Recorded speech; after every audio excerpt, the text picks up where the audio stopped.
Check 1 2, check 1 2. Ladies and gentlemen, welcome in. Glad to be here. As people start joining in, make sure you're hitting the thumbs up button.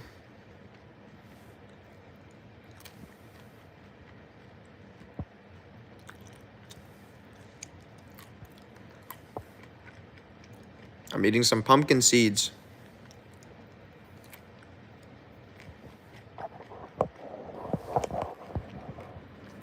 We have Ignis who says, what's up? What's up, Ignis?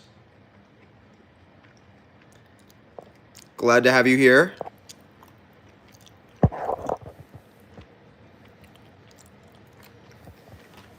Yeah, they are good. Pumpkin seeds.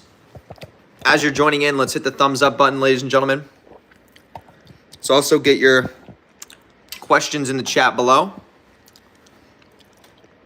You know what I'm saying? Let's talk. Let's get it cracking. How does this thing work? Seeing if I can get some lights up in here. Oh, very interesting. Hold on 1 second. 1 second. Oh, there we go. Wow. Okay, that worked. Turn this light off.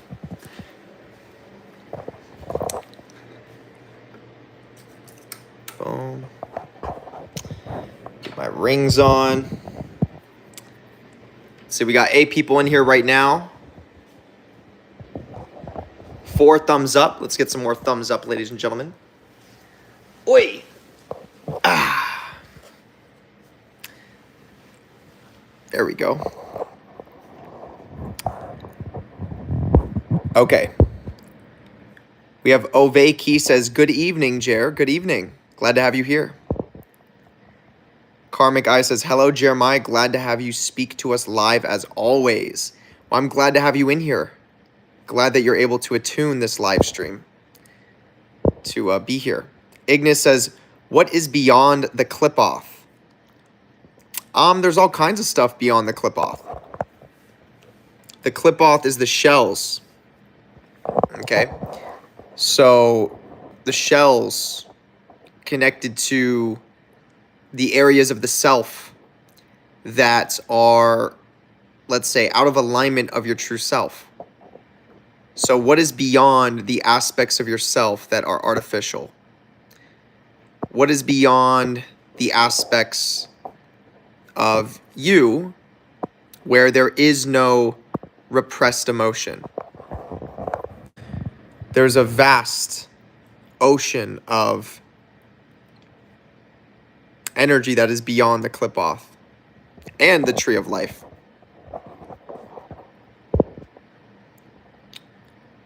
Zigzag says, what's happening? Not much, just hanging out. Just thought I'd go live. You know, I have a feeling we're going to be talking about some deep stuff on this live stream.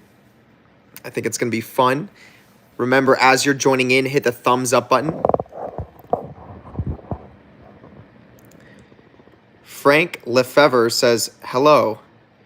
I'm currently finishing off dinner service at my work. Well, that's so funny you were able to tune into the live stream as you're finishing. First live for me. Wonderful. Glad to have you here. Marzako says, hi, Jeremiah. What's up, Mars? Cobri says, hi from Argentina, Jay. What's up, Cobri? Glad to have you in here. All right, let's get some questions in the chat. That's what these live streams are for. Let's get some questions going.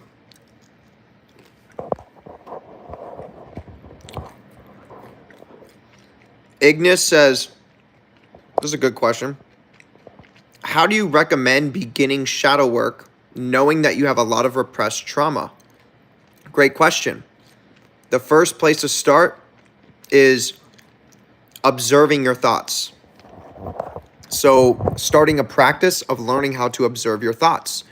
Because originally, if there's If you have a lot of repressed trauma and you're having a hard time feeling that repressed energy, which makes a lot of sense, you got to take it slow. You have to take steps. So we want to work our way into doing the deeper level work. And one of the first places to start is learning how to observe the mind and observe the thoughts. So a great practice for that is sitting in silence. This is something that I talk about very often, and I've been talking about for quite some time. It's something that's personally changed my life drastically. But sitting in silence gives you an ability to unplug from all distractions and literally just be with yourself. And what you'll start to realize is that thoughts come up to the surface while you're sitting in silence. I have videos on my Patreon that go into depth with how to sit in silence. I have videos on my public YouTube channel that also talk about it. If you search in my name, Universal Mastery, and then I think probably like sitting in silence, you'll come across the videos. But as you're sitting in silence, you're gazing at a focus point, and you'll start to see that these thoughts come up. Thoughts that'll probably tell you like to go do something. Why are you sitting in silence? You're wasting time. You got to check something. And this is very natural. And the goal here is to just observe the thoughts as they're rising up to the surface and then let them go. And this is helping you to become a better observer of your own mind without having to identify with it or attach to it.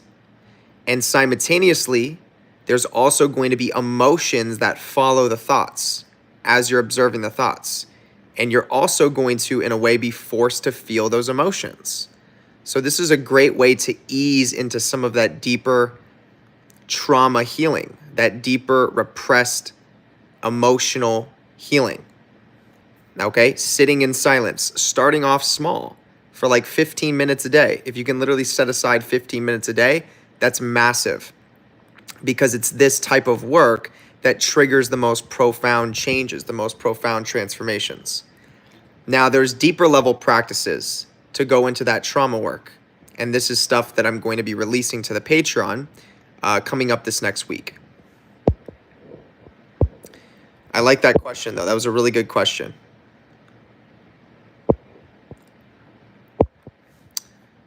Cobri says, unconscious is vast, isn't it?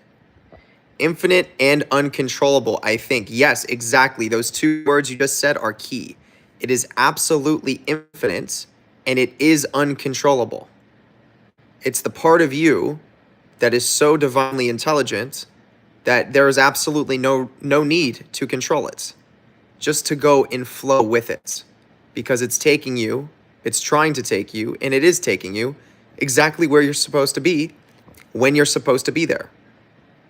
So going with that and being with that is the key. Devin McLean says, yo, what's up? What's up, Devin? First YouTube member in the chat. Glad to have you in here, my friend. Dark Light Fire. What's up, Dark Light?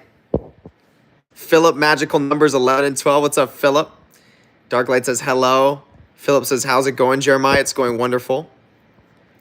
Duca says, how does the unconscious help you?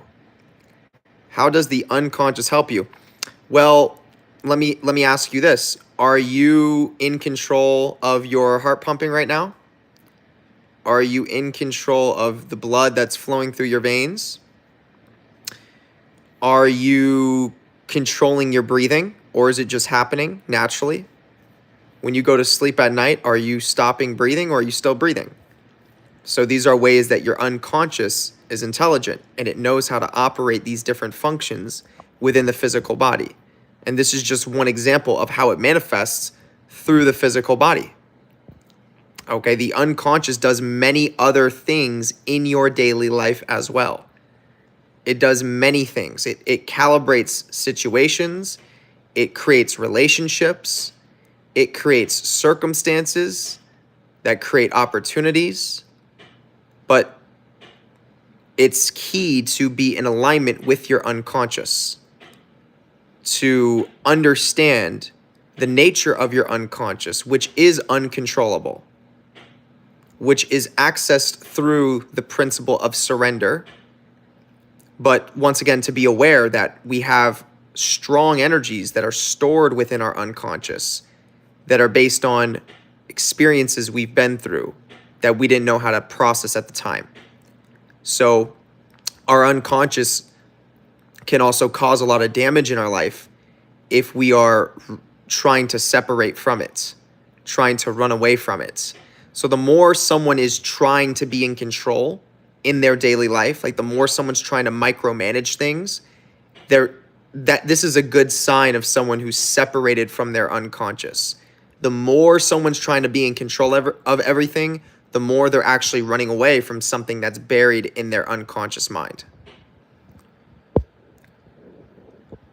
So when you allow the unconscious to work with you and you allow yourself patience to feel what's in the unconscious, now your unconscious becomes your superpower. This is the access point to your higher self. The higher self maneuvers through the unconsciousness. Devin McLean says, I dived into somatic experiencing after hearing you talk about it. Found a bunch of channels and my mind was blown. Ordering some books soon. Any you can recommend, Jer?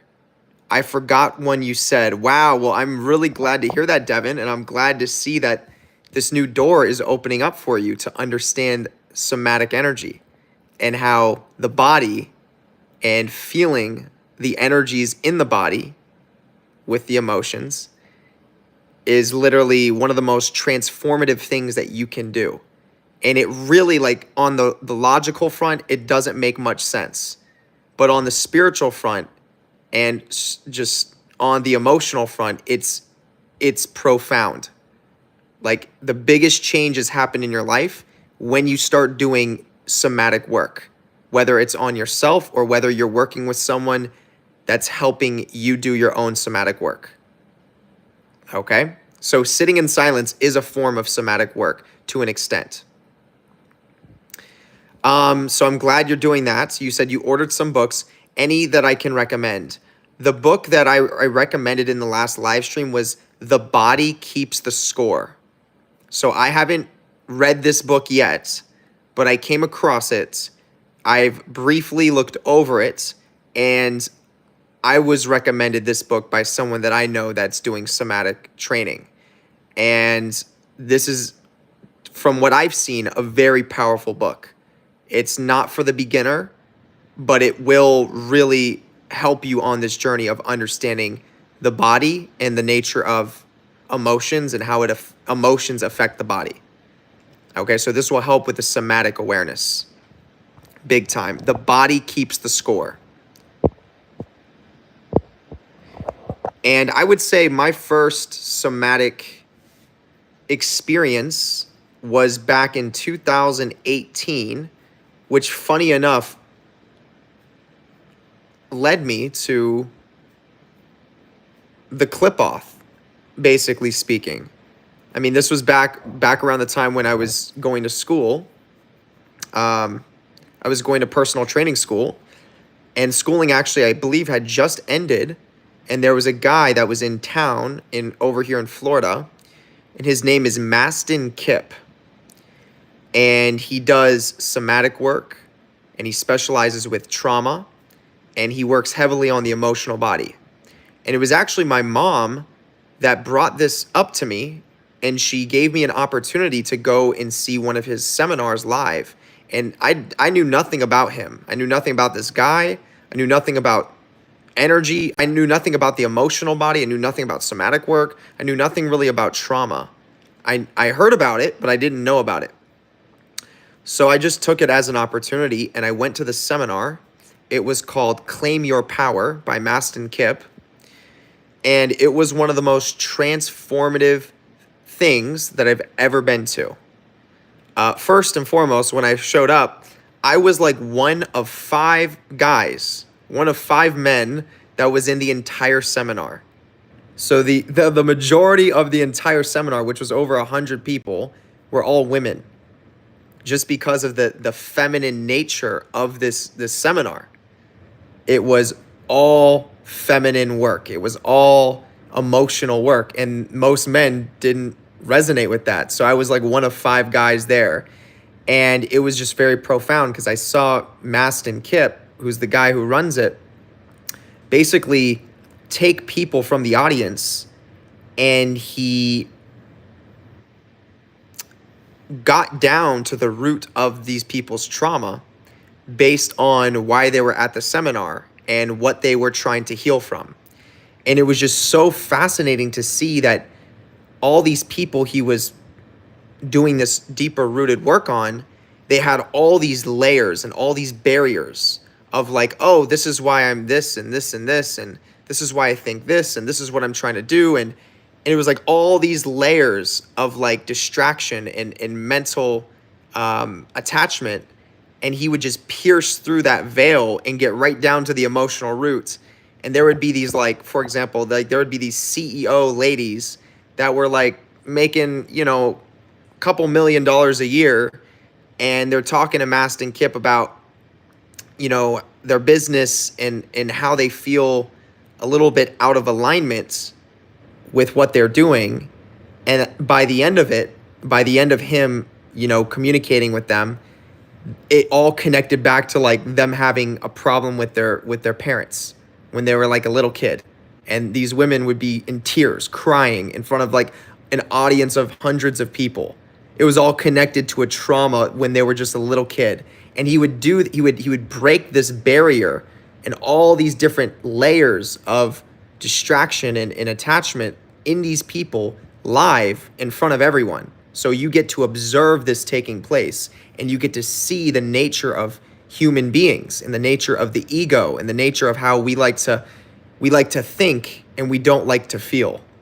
And once again, there would be examples like these CEO ladies that I saw that were making millions of dollars, but they were at this seminar because they weren't happy.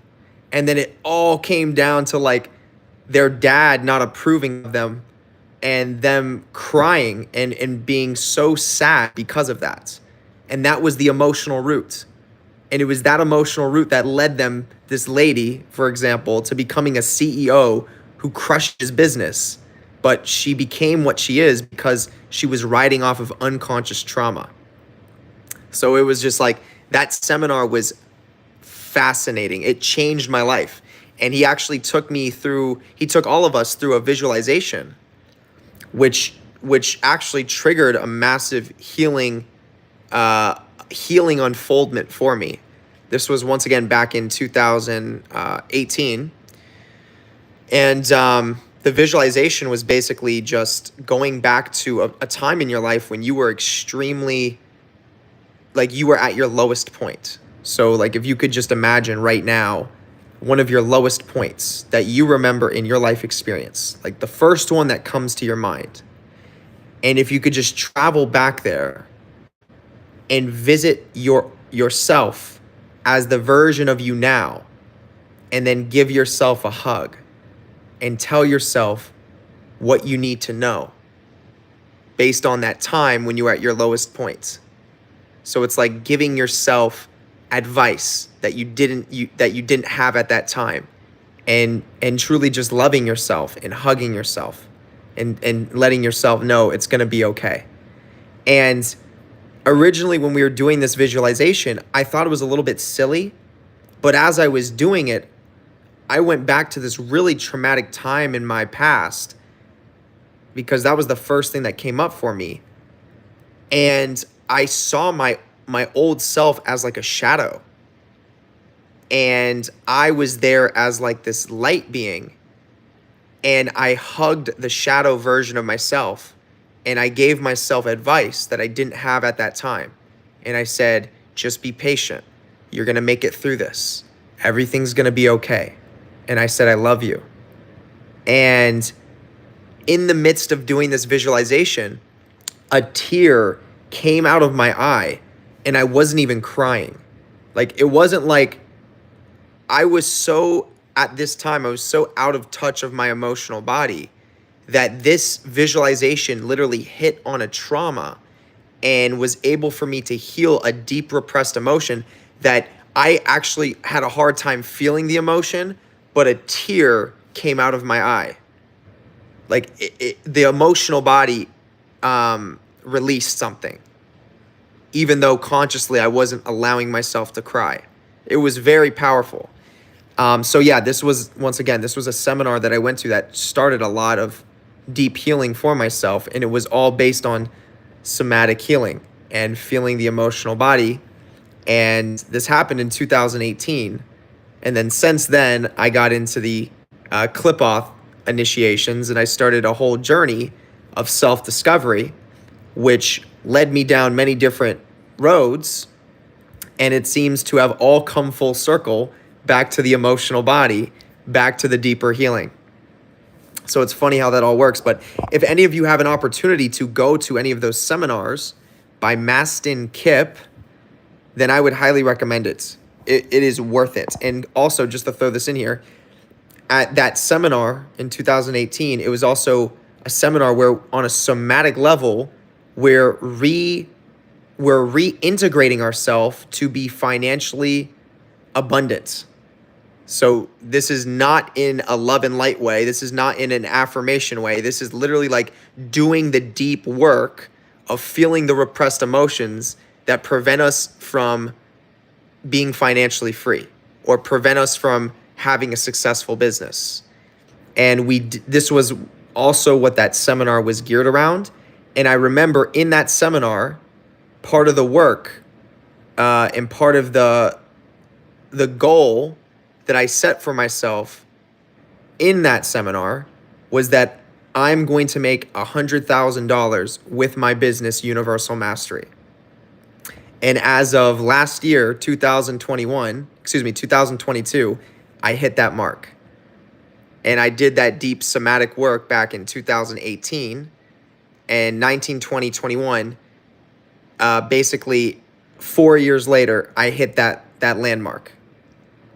Okay, so it really did come full circle, and it builds a momentum as time goes on. So yeah, definitely check that out.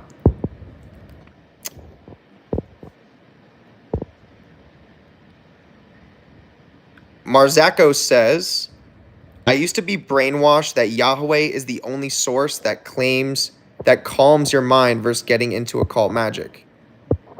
Yeah, I mean, when you're raised to believe that Yahweh is the only God and that Yahweh is the Holy One, then it's very easy to understand that you would think that. Okay? Devin McLean says, it feels good to know every time you practice it, even for 5 through 10 minutes, you are making actual progress. Yes, it does feel good to know that. It's like one of the best feelings, actually. And that alone says a lot. Like doing somatic work where you're actually letting go of the mind and you're just feeling, it's such a good feeling knowing that this is doing the deepest level work. This is literally causing the most change in your life, and you don't have to control any of it. And it's the type of change that needs to happen, not just what you want to happen. So it's like, this is what that soul alignment is all about. This is the difference between low magic and high magic. Okay? This is the path that is most authentic to the true self, doing the emotional body somatic work by giving yourself time and incorporating a practice where you're feeling your emotions and you're getting down to the present moments rather than projecting in the future, rather than trying to visualize and control the visuals, rather than creating affirmations and holding on to the affirmations. It's just letting all that go and feeling and being with all the emotions you have in the present moment, which most likely are some negative fucking emotions. There's probably some dark shit in there that you've been running away from for a very long time. But if you have the spirit to do this work, and if you're someone that's really trying to evolve and heal and integrate, this is where it's at. And this is the deepest layer. This is the layer that most people fear. Even people that you think are powerful, people that you learn a lot of knowledge from, people that you study. This is that type of work that a lot of professionals are still running away from. And they just have different ways of running away from it. They read a bunch of books. They have their little philosophies that they hold on to and that they lock on to and they over-identify with. There's nothing wrong with the mind. There's nothing wrong with philosophy, but there's a big imbalance in our today's society where the mind is way overactive and the emotional body is way underactive. Okay? There's not many teachers that are doing this type of work or teaching this type of work because this is the scary work. Thank you for sharing that, Devin. I see we got a super chat, so I'm going to check that out. Vontae says, is Lucifer and Satan the same being? No, Lucifer and Satan are not the same being. And I would even go as far as asking you, if they were the same being, does that change your life? So let me just play the devil's advocate in that way. If I told you that Lucifer and Satan are the same being, does that actually change anything in your life experience? Does it shift anything for you? Do you become a different person now? The answer is no, because this is just knowledge. This is just data. It's information. And yes, I do believe that Lucifer and Satan are different energies. But at the end of the day, does this knowledge actually change you? Okay, because if you were really trying to learn about this, and look, as I'm saying this, I'm not saying this I don't mean any disrespect. I'm just trying to open your mind a little bit. But if you're really trying to learn about the question you're asking, then what I would ask you is, why don't you go to the source of those energies and find out for yourself? Gain your own intuitive perspective on whether Lucifer or Satan, are they the same? Do they feel the same to you? When you invoke Lucifer, do you get the same feeling or the same energetic influence that Satan gives you? And once again, if you're just asking me and I say yes or I say no, does that actually change your life? Does it do anything for you other than make you feel better in your mind? That, oh, okay, check that off the list. See, this is knowledge overload. It's information overload. We live in a world where everyone wants knowledge. They want to know. They want to have the right mindset. They want to know, oh, is Lucifer this entity? Is Satan this entity? Is Belial this entity? And this one and this one. And these two don't work together and these two do. It's like all this exists and it's real, but does any of it actually change your life? Does any of it actually shift your real life everyday experience? And the reality to that is no, it doesn't, because it's surface level, it's mind oriented, it's knowledge oriented. Okay? So what is the part of you, Vontae, that is asking that question? Is Lucifer and Satan the same being? My question to you is, why does that matter to you? And there's no wrong way to answer that at all. And I'm honestly curious, like, why does that matter to you? Is there a fear of being wrong? Is there a fear of the unknown? Is there an emotion connected to this question that you're asking me? That's where we want to go. And I want you to reflect inside of yourself and ask yourself, why am I asking this question? And I like the question. I think it's a good question, but I think there's deeper roots to that question. And that's where I'm trying to take you right now. Okay? I appreciate your super chat very much. And hopefully you can understand what I'm saying.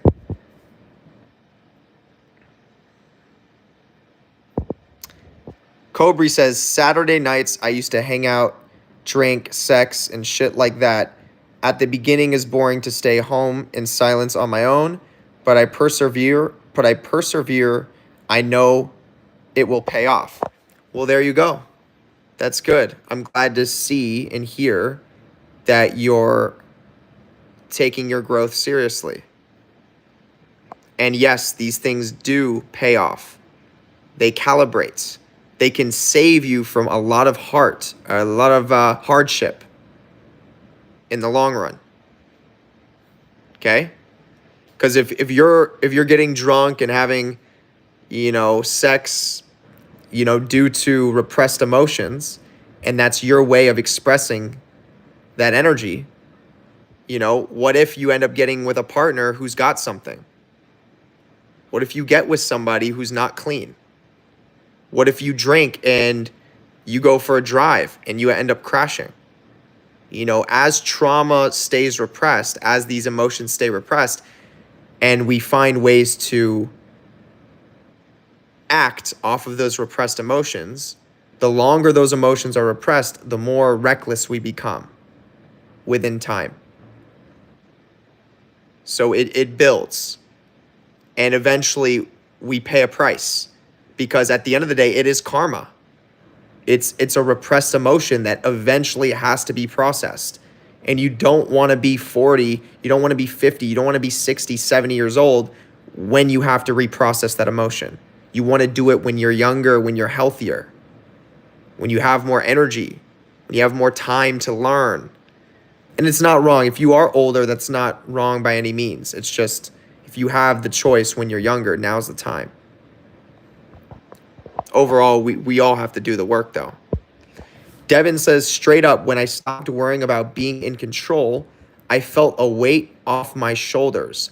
I could finally go with the flow of embodying the highest self. Yes, it is a beautiful feeling, and I really, truly do hope all of you have the opportunity to feel that type of feeling, where you can let go, you can surrender, and you can literally watch your higher self orchestrate everything in your life experience that needs to take place without you having to consciously control it.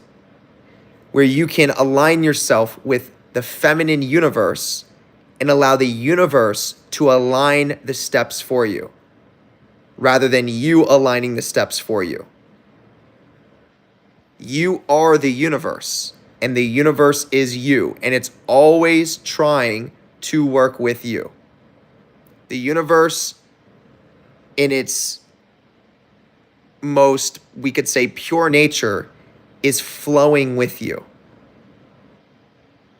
And there are many things that we believe and many things that we try to analyze and control that put us against the flow of the universe.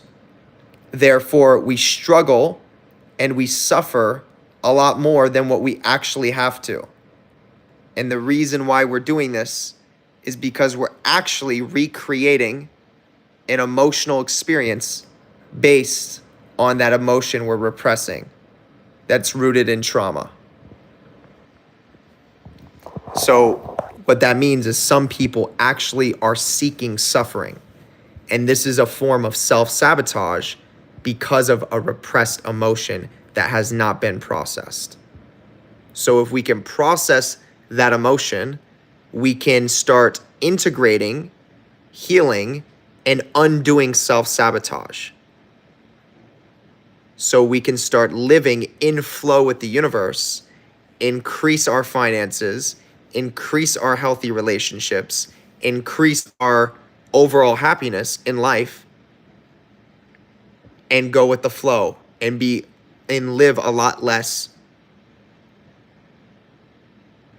and live in a much more stress-free state, being at peace. Okay, this is the goal.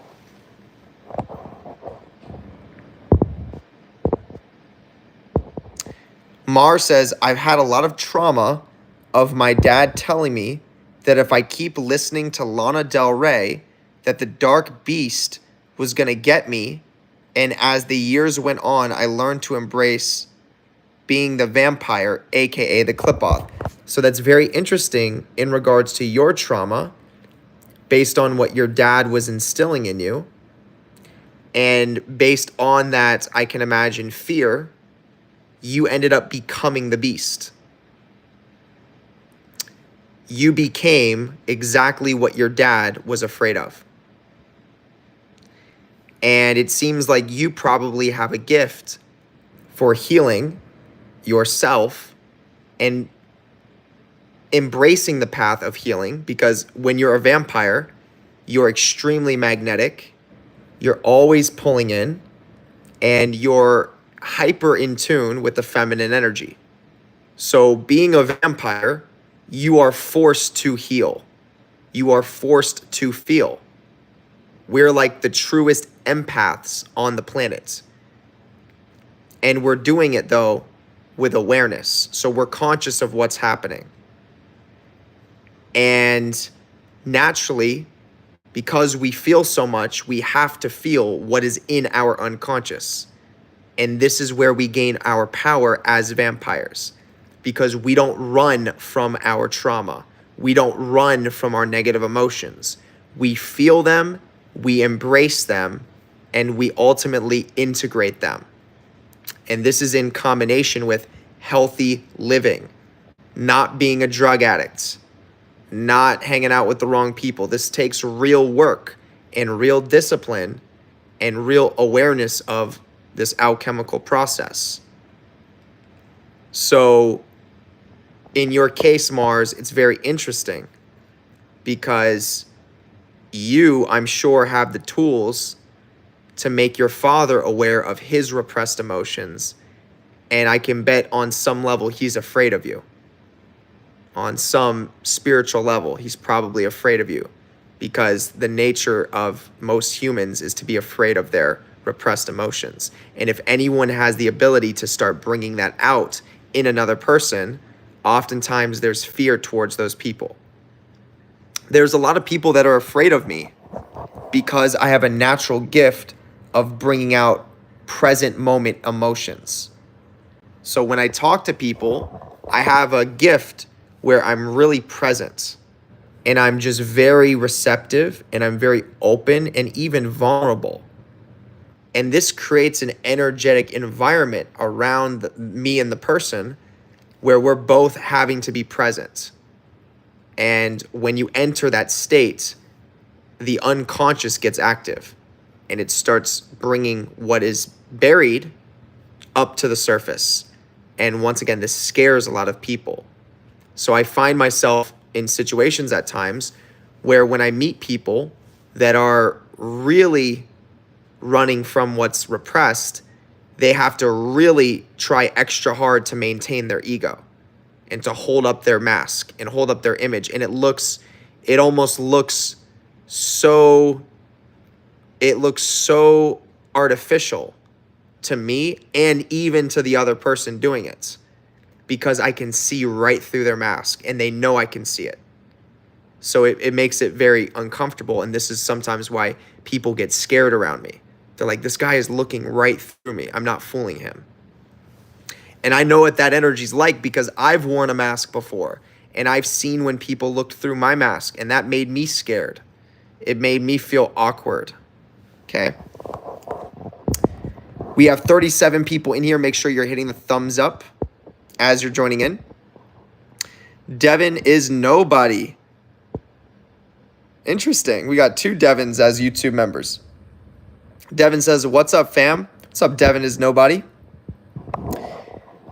Ignis says, have you read the Emerald Tablets of Thoth? If so, what is your opinion on them? Yes, I have, and I think there's some powerful spiritual principles embedded within those Emerald Tablets.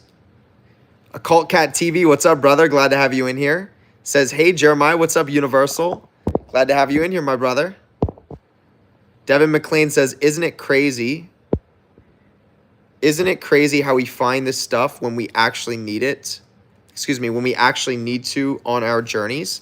Never even heard the term before you mentioned it. Yes, it is crazy. And it's crazy in the most aligned way possible. It's crazy in the most divinely calculated way possible. It's that, once again, it's that hidden order within chaos. It's like, I didn't know I was going to be talking about this stuff.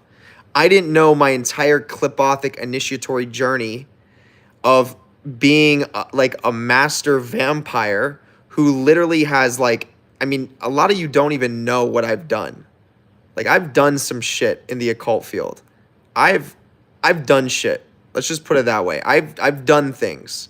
I've seen things shift that the average person would probably lose their mind to understand, like, wow, I have that power to do these things. I've done shit. I've seen lives change in destructive ways, in creative ways. I've triggered these things. I've changed my own life. I've shifted weather. I've caused mass collective manifestations. I've shifted the nature of the mass collective itself using the occult. I've achieved high levels of power in that sense. And ultimately, it's led me to this moment now where I'm talking about trauma and I'm talking about the emotional body. Isn't that so wild? It's so wild how it all connects back to inner healing, inner self-development, and aligning with the true self, integrating the true self. Okay? Once again, I've done a lot of things since I've been in the occult. I've displayed power, and it's led back to this, which shows the significance of this, of real inner healing and understanding repressed emotions within the self and how these repressed emotions govern our behaviors unconsciously.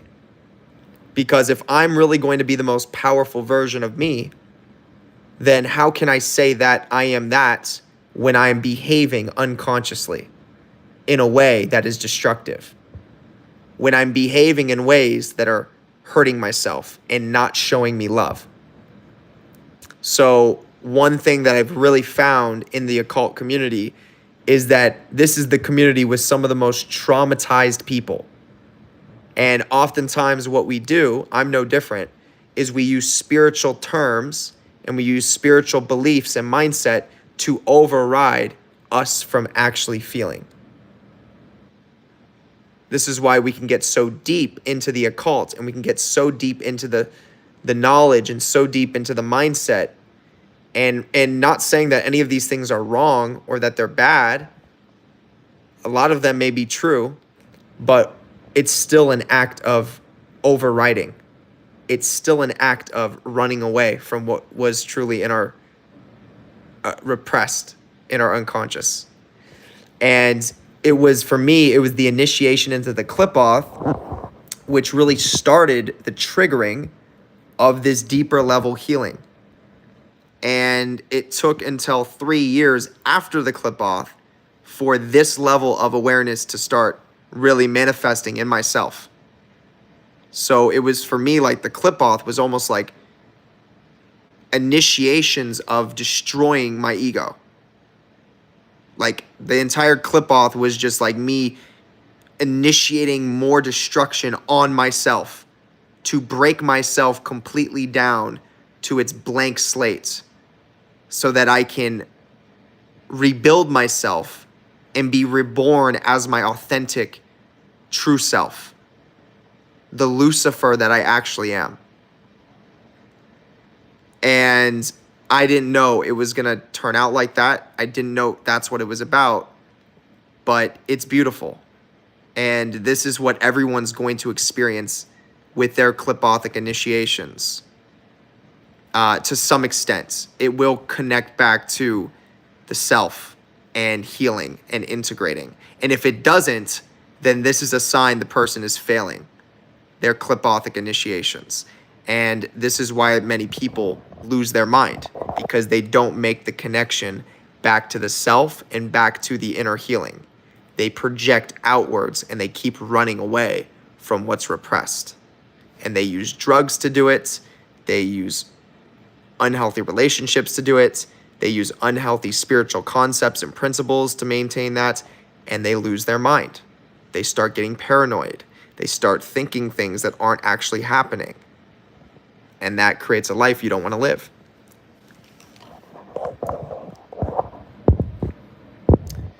And once again, Devin, I'm really glad that you're resonating with what I'm talking about, and you're taking some of this value and studying different avenues. Like I'm glad to hear it's opening up different doors of opportunity. That's so cool.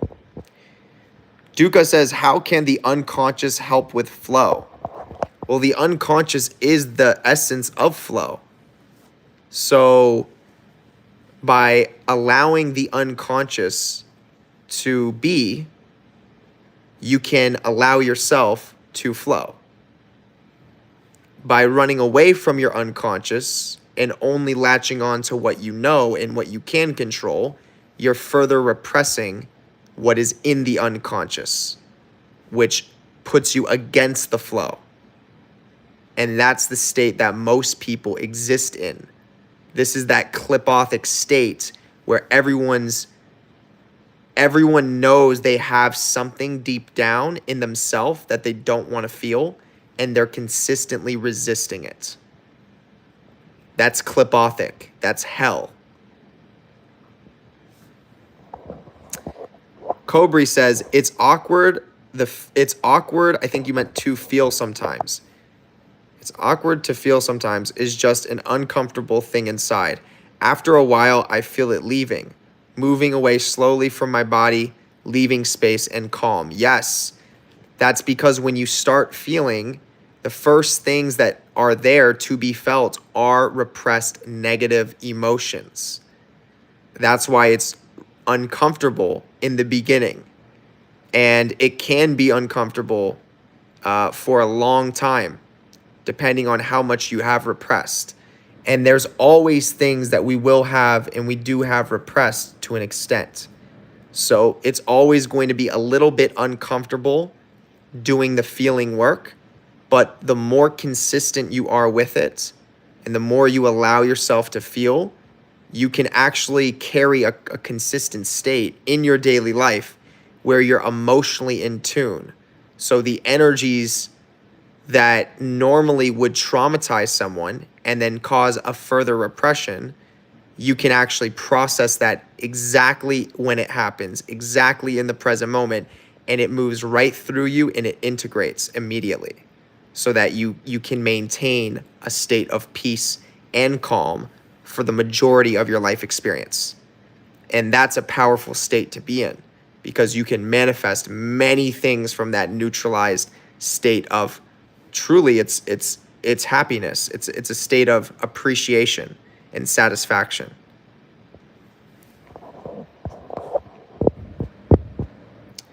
Devin McLean says, peeling the onion. Yes, it is like an onion.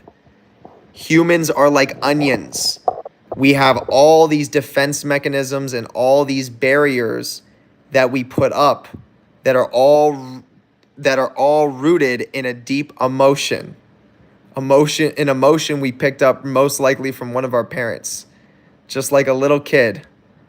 Okay, you have this tough, I want you to think of like a tough macho bodybuilder looking kind of guy who just got out of prison, and he's got this strong sense of self. He doesn't let anyone in. He's very defensive, very in a way scary. You don't even want to push on his buttons. And underneath all that image, underneath all those layers, there's a little boy who was probably abused by his father. And that abuse was so energetically charged with negative energy that this little boy stored that. And throughout the years of storing that, it caused him to become what he is now. A grown macho man who's been to prison, who has these huge muscles that is proving that no man will ever traumatize him again. And if he understood that and he went down to that root, he could let go of that defense. He could let go of that image and open up and make more authentic connections in life rather than scaring people because that's what he's projecting. So that's just a little example. It is an onion for sure. And everyone has this onion Hello. Carolina says, learned so much from last stream. Well, I'm glad to hear that, and I'm sure you're going to learn some from this one too. Glad to have you here. Darklight says, I saw my shadow self. It was awesome. Well, I'm glad you're enjoying your shadow self. Vontae says, hey, Jeremiah, what's up? Matthias H, what's up, Matthias? Glad to see you in here, Matthias. I'm glad to see you. Glad to see you. Blair says, I would like to ask how to deal with disillusion when I think myself receptive and a good listener. I feel like if I knew what I was looking for, it would be easier to heal. No, it's not easier to heal to know what you're looking for, because knowing what you're looking for is already setting a destination. It's already trying to find something or put you in the state where you're trying to figure something out. You're trying to solve something in order to heal. But the healing is, like, it's interesting you use the word disillusion, because the real healing starts with that process of disillusion first, where you're basically healing in the darkness because we're feeling to heal. So remember, the repressed emotion does have a root to it. So there is something mentally there. There's a reason why you have that repressed emotion. It does exist. But to try to figure the root out mentally before you can do the emotional work, that's backwards. That's not going to happen. It's not going to work. Because actually most of our traumas that we experienced are actually frozen in our mind, meaning we actually block them out because they were so traumatic. Most of them you don't even remember. It's like it could be obvious, but you won't even remember it because it was that serious to you. So the way that we work with this level of healing is we just start with feeling first. We don't question it. We don't try to figure it out. We don't try to make sense of it. We're just feeling. We're acknowledging the emotional body, and we're feeling what is in the present moment existing repressed in our energy field. So practices like sitting in silence, practices like actively trying to let go of the mind and be in the present moment. So catching yourself as you're trying to make stories or think and label, identify, attach, recognizing, wait, I'm thinking, I should be feeling. Let me go back to feeling. These are little practices that can help get in tune with the emotional body and giving yourself ultimately time in the day to do this. How many of you actually give yourself time to separate from your phone, from your music, from your friends, from your family, and just be with yourself alone in a room in silence, just with yourself, feeling? Most people don't do this. This is that type of work that does the most transformation. And let me be a testament of that, because I've done it, it works, and I do it. And there's levels to it too.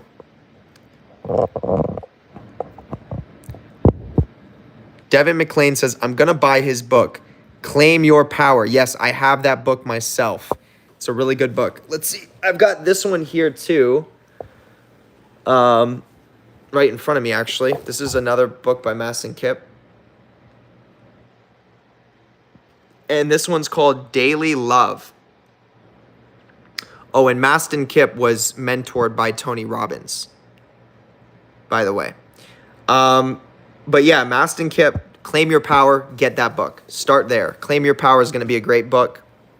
That book is based on the seminar that I went to. His seminar was called Claim Your Power. So everything I learned in that seminar is also associated with what you're going to read in his book. But yes, definitely get that book. It'll be valuable. Yeah, Devin, this is going to open a whole new door for your self-development and your spiritual growth. This is where the real power is, ladies and gentlemen. This is where the real power is. Trust me. And I'm really gonna pave a way in the occult field for this level of healing and for this level of awareness, honestly. Amanda says, what's up, Amanda? Glad to have you in here. Is it good to have an ego? Yes, I mean, the ego is a part of our evolution. So this is very healthy because this is how we understand the nature of our soul and understand the nature of our survival being, the ego. So the ego is not bad. It's not a wrong thing. It's not something we should try to separate from. It's something that we should understand that we have, something that we should understand exists within us and exists for a reason. It plays a very significant role in our survival. So it does benefit us in that way, but also it does 100% get out of balance. And it is that part of ourself that is easily, we could even say manipulated, where with all the programming that's happening in our society, to get us to identify with our ego, it's a lot easier to fall into that programming because of the ego. So to understand the nature of the self and understand that the ego is healthy, it's natural, but oftentimes it gets out of balance.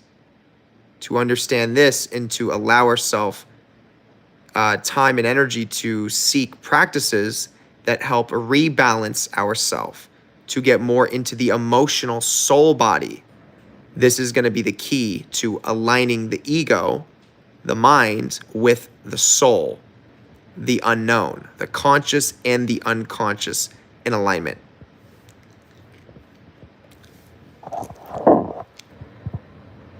Mar says, wow, I just felt a huge wave push in my head as I was looking back to my trauma. There you go.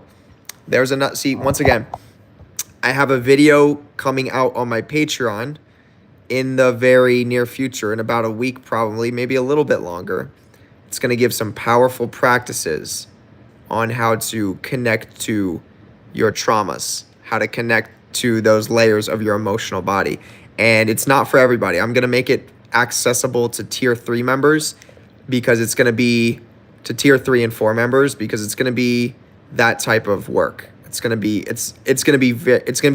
to trigger significant change, and not everyone's ready for that. Amalek says, happy strawberry. There you go. Cobri says, the path of least resistance. Yes. The path of least resistance is the path that we truly want to find and we want to get to. But in order to get to the path of least resistance, oftentimes you have to follow the path of most resistance to then understand and appreciate the path of least resistance. Colin says, what's up, guys? What's up, Colin? Glad to have you in here. I'm still looking forward to my reading, Colin. Cobri says, isn't laziness but an active sloth? I have no idea what you're talking about. Young Alchemist says, 3rd stream this month. What a treat. Glad to have you in here, Alchemist. Yeah, I'm just doing these little streams on my phone. I'm enjoying it. It's fun. I like connecting with everybody here, too. Devin McLean says, hey, Colin. Yep. Morg, LOL. Amalek says, I am in the deepest moments of feeling my emotions. So powerful. Yes, it is very powerful. And the most powerful occult magic you can do is intuitive, emotional-based magic. So it is not ceremonial magic. It is not the ritual that you read in the book. It is intuitive-based magic.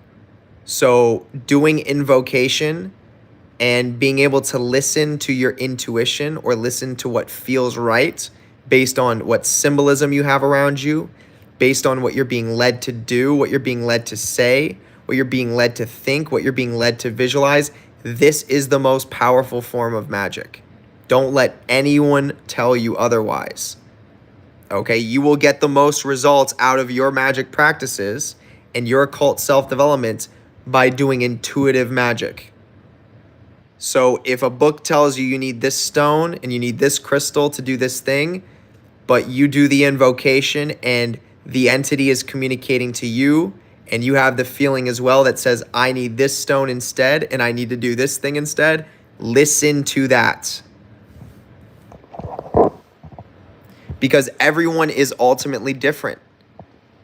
There are different energetic symbols that connect to different energetic people. So one stone may be good for one type of energy body with one person, and another stone might be good for another energetic body, another type of person.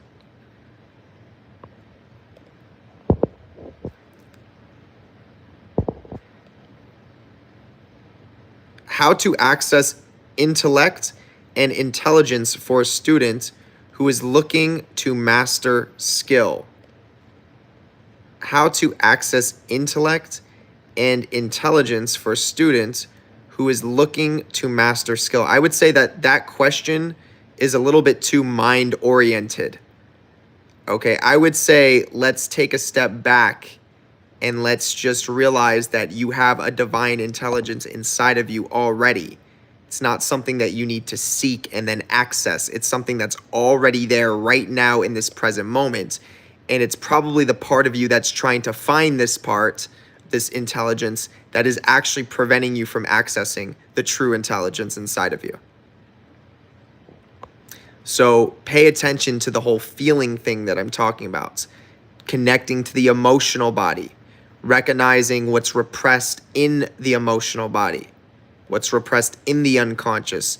Because it's these types of things that cause us to want to seek things that we don't even need.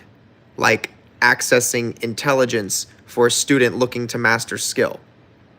When you already have that divine intelligence inside of you already, and you already are a master with that.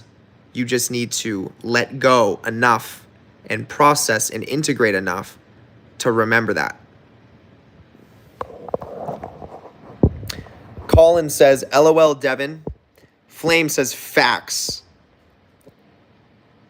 Zigzag says, he said silent Satan or in nowadays terms. Interesting. Devin McLean says, yes, different energies for me personally. Okay. Colin says, what do you guys recommend someone does that feels tired all of the time? I would say, I would definitely say, if you feel tired, then allow yourself to take a nap. It sounds really funny and it sounds simple, but allow yourself to be in that feeling of tired. So lay down, rest, take a nap. And there might be things that are at play there. Like there's reasons why you're tired.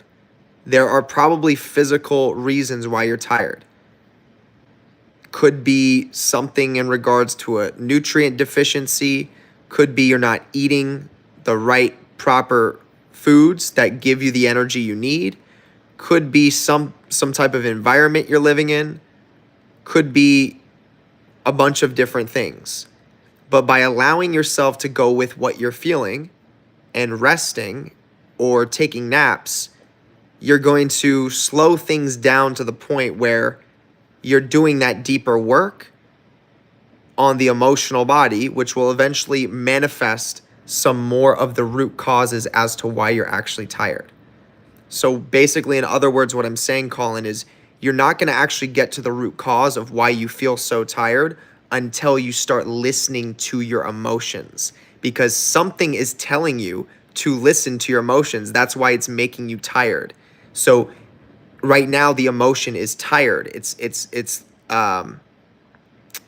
you know, in a way, exhaustion, and that's an emotion. And if the body is manifesting that as a symptom, it's really trying to get your attention to listen to your body, because there's something deeper rooted there. And you're unable to get to that by doing what it is that you were doing.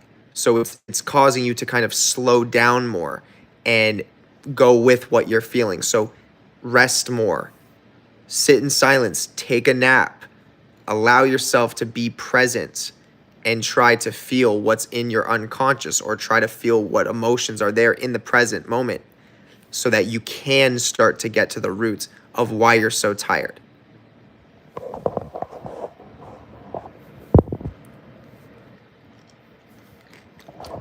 Look, Zigzag says sleep as much as possible. There you go. Then he says, then hate sleep until your body wants something else. Yeah, in a way. In a way. Not really that. Not really that, but yeah. Maybe not your cure, just saying. Hi, how are you? How are you today? Good. Good now. Good New Zealand. What's up? Colin says, I've been sleeping a lot as it is. Ha ha ha. Well, keep resting. Keep sleeping, because there's something your higher self, your divine intelligence is trying to show you through being tired. And it's something that's it's something probably really deeply rooted, Colin. It's something probably really deeply rooted as a trauma for you. And once again, the reason why you're so tired, I can guarantee it, is connected to just processing and feeling. And this is not something that happens overnight. This can take a while. It can be months of this feeling of tired. But the more you go with it and you allow it to take place and you be with that feeling, the more you're integrating that feeling and the more you're creating space to actually get to the root of why you're so tired. And then that can lift when you get there because you've integrated.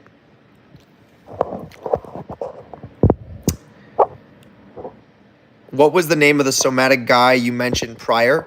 Mastin Kip. Caroline says, so true. Collins has been doing a lot of unconscious processing in the dreamscape. There you go.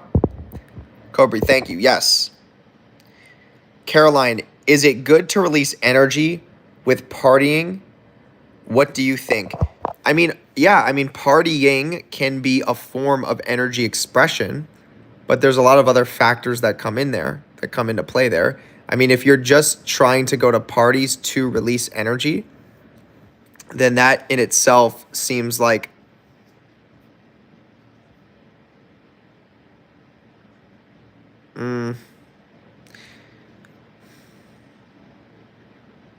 is it good to release energy with partying? What do you think? Well, it's one of those things that you kind of have to be honest with yourself, you know? Are you really going to the party to release energy? Or are you going to the party to feel better about yourself? Because you're at a party and there's alcohol and there's people and there's, whatever the case is. So it's like one of those things. Like, I wouldn't rely on going to parties to be your most authentic form of energetic expression. But no, going to parties can be a form of energy release, for sure. I mean, there's a lot of energy release you can have there, considering you're not getting drugged up and you're not, drinking too much, right? Like, if you're going sober and you're there for the intention of releasing energy, it can be really fun, but then also take into account the environment you're in, because the environment matters. So you're also going to be around other people that are drunk, other people that are on drugs, other people that are there for reasons that are very artificial in nature. And that will affect you unconsciously. That does have an effect. So this is one of the reasons why I would not rely on partying as a main form of energy release. I would say going to the gym would be a much more beneficial form of that, because most people going to the gym are there to release energy in some way by lifting weights or exercising. And most people are there with an intention of bettering themselves for the most part. So that would be a much healthier environment. But overall, the best way to release energy is doing it with yourself. Not necessarily the best way to release energy, but one of the most powerful ways to release energy is doing it with yourself, in silence, and just feeling and processing it out. Or you can, in regards to other people, you can sign up for a mentorship with me and we can start doing some of that deeper emotional work. There's other people that are out there too that do emotional work as well and somatic work. And it can be very helpful to do something like that. Like I know for a fact as I've developed this ability to understand this level of healing, I've applied this to my clients and it's causing significant changes in my clients as it's caused significant change in myself. And I have people that I work with that specialize in this and I do this with them. So I'm working with someone personally that does somatic body release, where we go, basically it's like a guided meditation where the person I'm working with is guiding me to where my intuition is taking me. So it's like not like they're controlling it. It's not like we have a goal or a destination. It's like, he's basically guiding me through my own body and I'm observing the whole experience and I'm feeling what I'm observing. And it causes significant changes in my life. I can't even tell you. And I'm in the process of learning how to do this myself. And I will do that at some point, but not right now because I'm learning. But I have people that I do this with. And the reason why it can be so powerful working with a person who specializes in this type of work is because there are aspects of your own shadow that you will never see, which means only someone else who has the awareness will be able to point out that part of your shadow. So you will never understand your full shadow alone. Someone else will have to show you parts of it. And obviously you want someone who's trained, someone who understands the shadow and can work with you to see areas of your own shadow and make them clear to you so that you can see that within yourself. So that can be very powerful. And for anyone that's interested in that, once again, I would recommend booking a mentorship with me. Okay, there's 6-week and a 3-month mentorship. Second link in the YouTube description, by the way. All right.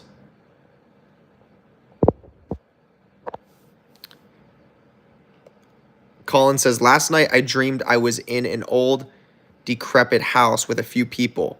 We were exploring the house and it was heavy with dark energy. I remember doing things people told me not to do, and in turn, I ended up unlocking supernatural abilities. Very interesting. I wonder if that dream was somehow connected to you and your family. And maybe your parents at one point telling you to not do things and you did them anyways and you felt liberated. Who knows? Danny says, there's a lot of Devins in here. I'm Devin. Very interesting. Except your Devin is spelled differently. We have Devon and we have Devan. That's how yours is spelled. Devan.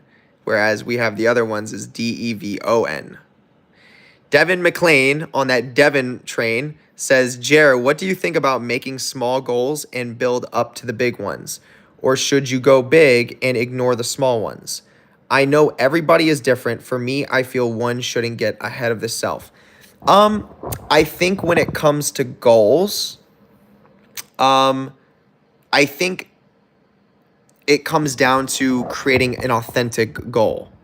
So what goal feels like you can actually achieve it in a reasonable amount of time? So if your goal is I want to be a billionaire, then that's a very significant goal. And that's going to require a lot of time and energy. And it's going to take a lot of time to manifest that goal. So is that the most realistic, goal to set for yourself, to give yourself that awareness you need to, say this is what I'm working towards? Probably not. Unless you're really serious about it. Like if you're that dedicated and that's really what you're here to do and you want to do that, then that makes sense. So does it actually resonate? So what I would ask the person is, what is your goal? Like what do you feel like you're actually capable of manifesting that is something that is in your reach right now? That with where you are now, you have the ability to manifest, whether this is in 6 months or a year or 2 years. And I would start there. rather than saying like, oh, my goal is to be like a professional YouTuber where I've got 1 million followers. Like, I want to ask the person, what do they actually feel like they can accomplish? And we'll start with that goal. Oh, I feel like this year I could get 2K subscribers. And I feel like I could release probably 3 videos every week. Okay, that's your goal then. Let's start there. And with goals, I think goals can be powerful because we can kind of set something ahead, which gives the person that ability to feel good about what they're working towards. But then we pull back to the present moments and we recognize that we already set the goal. The goal is set in stone now. We've basically set the timeline. And now we want to get to the present moment and do the real integrated work so that we can get to your goal. Because we don't want anything repressed in ourselves that is going to cause us to self-sabotage and not allow us to get to that goal. So we want to do the integrated real work as we're progressing towards that authentic goal, something that was actually felt. Because if I ask the person, what do they feel like they can actually accomplish? This means that this goal is in resonance with them because they're feeling it. I feel like I can actually accomplish this. If they're like, oh, I think I want to do this, or I think I want to be this professional YouTuber and I want to have 2 million subscribers by the next 2 years, then this is a thinking goal. This is like a I want rather than what I am or what I need. Because, you know, if you go down that route of like, oh, I want 2 million subscribers in the next 2 years, then, and you really have that willpower to create that, that's wonderful. But remember, the mind can do many things. I'm not saying that you can't create that, but I'm also going to say this, you may create that as a reality and you may very well not be satisfied once you've created it because you had to do things and you had to become something that is not your true self in the process. And by the time you have that big of a following and you've built your empire around a version of you that is not your true self, now you've trapped yourself. And that's the last thing you want to do, is build something around a false version of you and then have to find you and destroy what you built. I had a mentorship call today and I said something very significant in the call to my clients. And what I told him was, let's say we have someone that makes 6 figures, right? And they're seeking a mentor. And the mentor they're looking up to is someone who's, let's say, a millionaire. And the millionaire gives the person who makes 6 figures advice. And the millionaire's like, oh, yeah, you got to keep grinding. You got to have this mindset. You've got to push past your obstacles. You've got to overcome your challengers. And you got to do all these things. And then we have the millionaire who seeks a mentor. And the millionaire is seeking a mentor who's making, you know, a couple $100 million. And the mentor who's making a couple $100 million is telling the millionaire, yeah, you know, you got to kind of resonate with what you're doing. You want to make sure, you know, this is something that's right for you. You want to make sure that, you know, you have balance between your family and your work. Okay? And then the person who's making 100 million, they're seeking a mentor. And their mentor is a billionaire. And the billionaire's advice to the person who's making 100 million is, you want peace. You want to be satisfied with everything you have in life. You want to be your true self.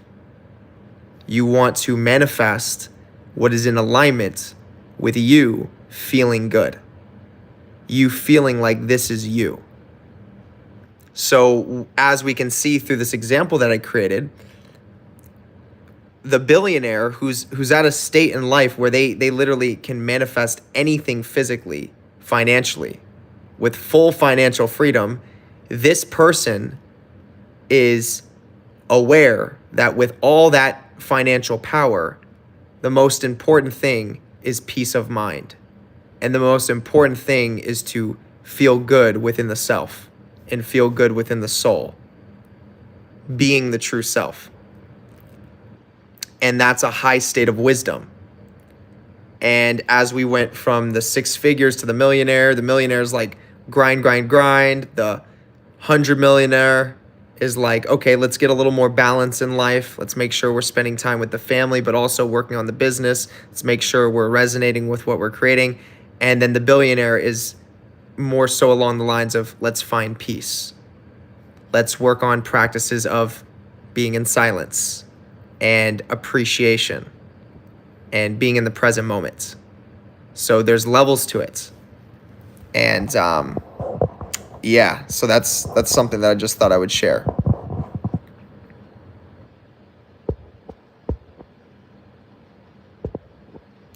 Colin says, I remember picking up a candle in the shape of a snake tail with a skull at the base of it.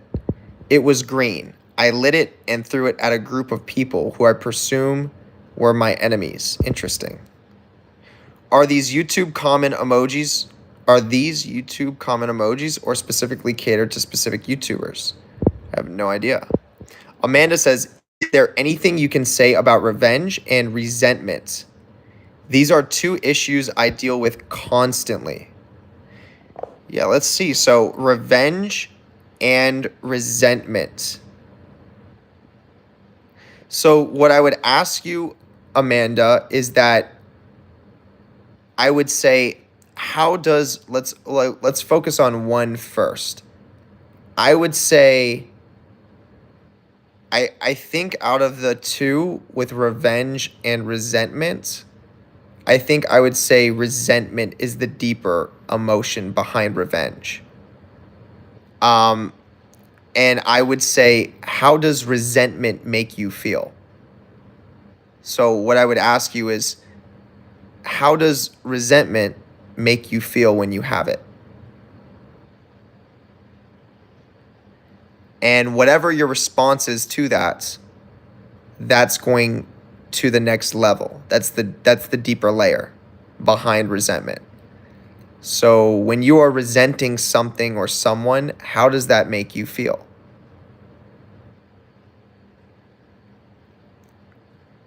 Because yes, there are roots to this. So I'm going to scroll down and see if you actually answer that. So Amanda, if you're here, then let's see if we can go a little bit deeper with that. How does resentment make you feel?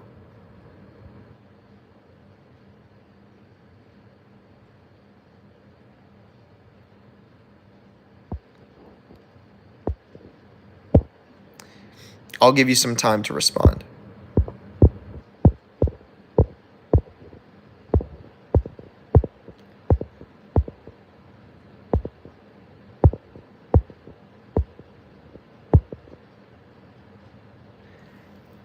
Occult Cat TV says, highly resonated with tonight, Jeremiah. Gotta head out, but have a beautiful evening, brother. I appreciate you very much, and I'm very glad to have you in here, my friend. Phoenix of Calamity. For me, I literally would start climbing the stairs of my apartment building like an animal intuitively, and it was a Black Panther. That's what I would see in my mind each time. It's very interesting. Yeah, that's a form of somatic psychic work that causes big changes too. So that's another thing, somatic psychic work, where it's like you visualize yourself doing things or you visualize yourself transforming into things that you don't really even know. You don't understand what it means. You don't know why, but it's happening. And it's causing significant changes to the energy field. Interesting, Phoenix. I know a lot of Native Americans tap into the archetypal power of animals, a very powerful and ancient power. It is. It is, and I can guarantee most of them are doing it intuitively too, based on them just being connected to nature and that energy just turning on, and they allow it to happen. They don't resist it. Tenny Briss says, what are your thoughts on EA Quetting? I think EA Quetting played a very significant role for a lot of people in the occult field. He definitely played a significant role in my journey in the beginning stages. He helped me to understand that the darker demonic forces were not evil. And it gave me a sense of like, wow, I'm not the only person that kind of gravitates towards this side of spirituality. So I will always appreciate that within him. Now also, I do feel like there's trauma that he's working through. I think that's a result of what happened to him in his situation on YouTube and what happened with that member in his community, because everything is as within, as without. So, although that was a unfortunate situation, in some way it was connected back to him and his internal state. And it caused a big change for him. And I know he's in a healing process now. And I think he's going to start learning. If he doesn't know already, I don't know. I don't know him personally. But I think he's going to start realizing that this whole dark demonic work and the clip-off literally revolves around the inner self and understanding traumas and understanding the emotional body and learning how to feel and integrate that. Whereas previously, I think he was kind of stuck in the knowledge, stuck in the mindset, and kind of letting the business get to his head a bit with selling in a way. Karmic Eye says, oh, thank you so much. And dealing with such just got out of jail character. Interesting. Devin says, my dad basically never showed emotion or cried and told us to be the same because that's how real tough guys were. Caused so many problems growing up. Yes, that is a huge archetypal trauma that a lot of men get from their fathers, and a lot of women get from their fathers too. I know that what you just mentioned is what happened to my mom. Where, yes, dads oftentimes can tell their children, especially their sons, to not cry because they think that what they're doing is telling their son how to be a tough man. And the dad thinks that this is love.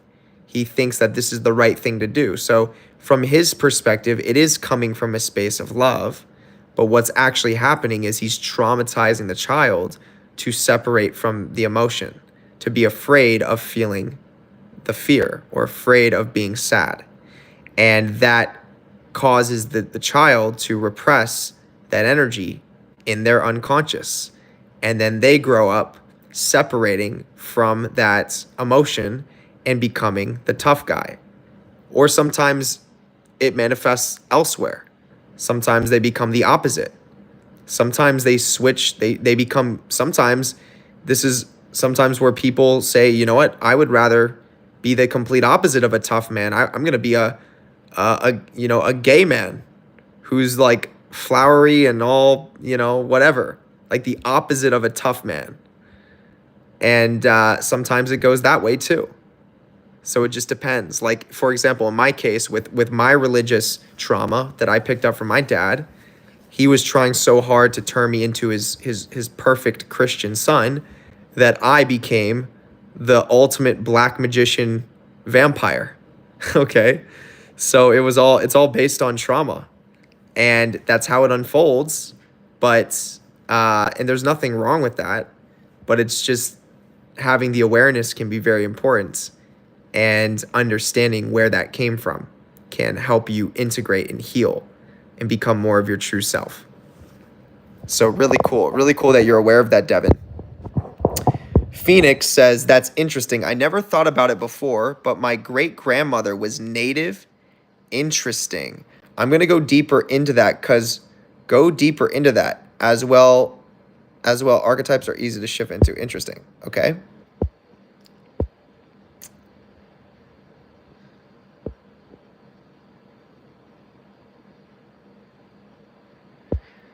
Devin says, Matthias has definitely broadened his horizons. I see him everywhere on YouTube. LMAO. Sometimes we pop up on the same vids. Ha, that's so cool. I love that. I love how there's like, it's like in the spiritual community, there's archetypal teachers that you come across. And, I find it cool that, Devin, you're realizing like you find similar people that are studying from my content that are on other people's channels as well. So that's really cool. And that's how growth should be. You should have different teachers for different times in different seasons of your own growth. So that's healthy. Matthias says, I'm slowly getting used to feeling and addressing my emotions.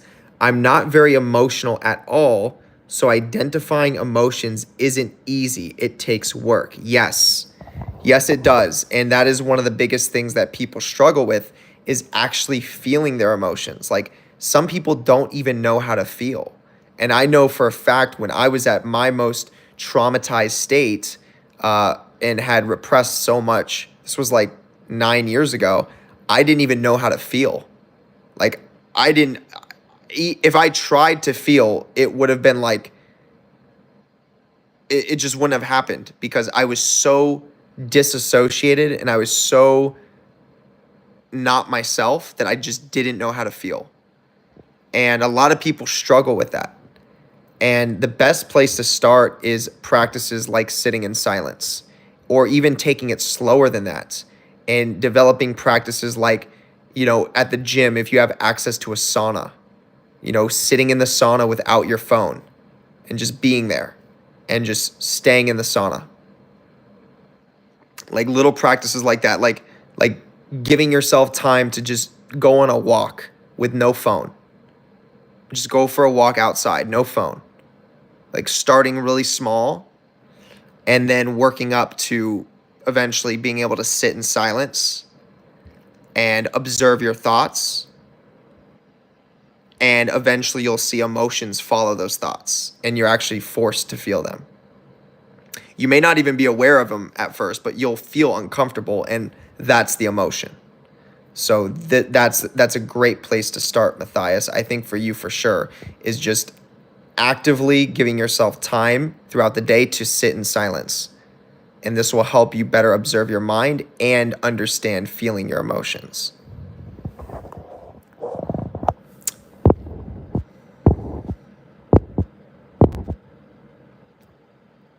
Christina Maria says, very exciting work you're doing.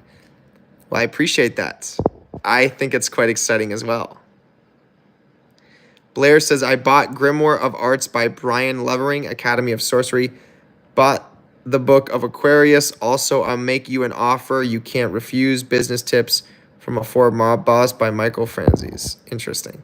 Phoenix says, I felt Lucifer since I've been doing it, and I have been looking at Lucifer as a part of myself. I am learning to respect.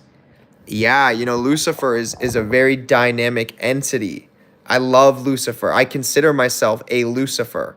I am 100% a Lucifer energy. I am a Lucifer. There's no doubt about it. And what makes Lucifer so dynamic is that it's this entity that is both positive and negative in its nature. Lucifer is this higher density being that exists in the positive polarity that travels backwards into the negative to be a catalyst, like a healthy, integrated, balanced catalyst to planetary spheres like Earth. And that is why Lucifer is known as the knowledge of good and evil, the true knowledge of good and evil, both the true knowledge of the yin and the yang working together. And this true knowledge is not what most people are comfortable with because it shatters most people's identities, most people's ego attachments. Lucifer is the entity. I am the entity that tells you everything in our universe has its place. Even the most destructive, evil thing that you think, it plays its role. Just like the most beautiful, positive thing you see, it plays its role. And they interact together harmoniously. And everything has a reason behind it, a balance point. So, super significant. Young Alchemist says, Jer, have you read Brother Panic's second book? It's all about shadow work. No, I have not. Devin McLean says, excuse me, I'm getting a little bit tired. I'm going to be signing off pretty soon here, ladies and gentlemen. Devin says, yes, Phoenix, that's a great practice. Embrace you are Lucifer. Embrace you are a light bearer. Light being wisdom, not the false white light workers. Fawn over.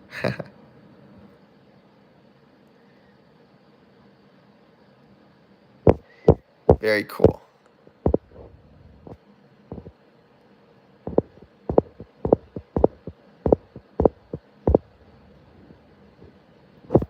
All right, I'm scrolling down to the chat, looking more at the chat we have right down below. Jordan says, are you from the Lucifer social memory complex? I know some negatively polarized beings backtrack back to the third density for a reason. Yes, I am. I am a Lucifer. And even if I didn't want to be a Lucifer, I'm still a Lucifer. Like, it's not something that it's not something that I'm choosing or I'm identifying with. It's something that's following me. It's something that I keep finding myself coming into. Even when I'm not trying to, it keeps coming to me. And this is how I know that this energy is a part of my true soul resonance. I remember my dad would always tell me, like when I was younger, my dad would always, it was the weirdest thing, but most people refer to the devil as Satan, like most people. But for some reason, like whenever my dad was talking to me about the devil, he would always say Lucifer. And he would look at me in my eyes and he'd be like, he's like, Lucifer does this. And he looks at me. And it just did something to me. It, like every time he said Lucifer, it hit something very deep in me. And I guess unconsciously I realized, like, I didn't believe my dad when he was telling me Lucifer was evil and Lucifer was this. I felt like he was saying it to me. It was very strange. But yeah, it's just interesting how it all pans out in these unique ways.